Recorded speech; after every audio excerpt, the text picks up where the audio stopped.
আসসালামু আলাইকুম সম্মানিত ভিউয়ার্স। আজকে একটি ফিনিশিং কাজ করতে আসছি। একটি ইউনিটে 3টি রুম, একটি ডাইনিং রুম। দেখেন আমরা কাজটি করছি 2 ঘন্টা হয়েছে, কারেন্ট গেছে, আমার কাজ সম্পূর্ণ শেষ। এটা হলো কিচেন রুম। কিচেন রুমের এই পাশে আমরা একটি সকেটের লাইন করেছি, 2টি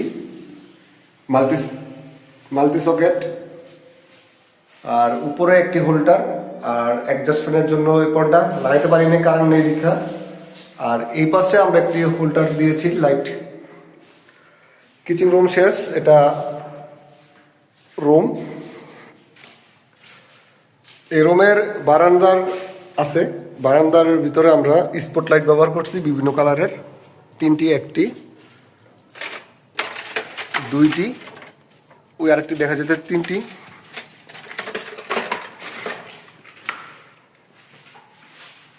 আর এই পাশে বারান্দার সুইচ দিছি। বারান্দার উপরেও আছে 3টি লাইট, স্পট লাইট। আর এখানে আমরা একটা টিউব লাইট ব্যবহার করছি। আর এটা হলো এসি পয়েন্ট। আর এই জায়গায় খাট থাকো, খাটের পাশে আমরা বেড সিস্টেম করছি আর সকেটের। এখানে 2টি ফ্যান, 2টি ফ্যানের পয়েন্ট।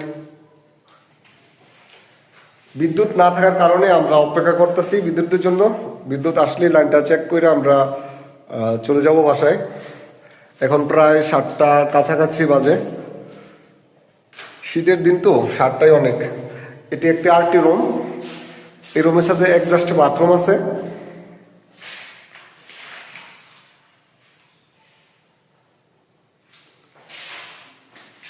এই রুমে আমরা একটি টিউবলাইট ব্যবহার করছি। আর এটা হলো মেইন বোর্ড। নিচে একটা সকেটের লাইন দিছি। এই পাশে খাট থাকবো, খাটের জন্য আমরা বেড সুইচ, ওয়ান এন্ড একটি সুইচ আর একটি সকেট।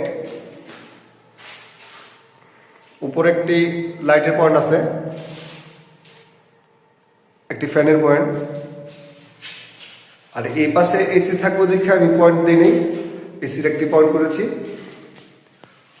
আর এই পাশে একটি লাইটের পয়েন্ট। এই রুমটিতে 2টি পয়েন্ট দিছি, একটি লাইট, 2টি লাইট, একটি টিউব লাইট, ডিম লাইট, একটি এনার্জি লাইট, 2টি রুম গেল।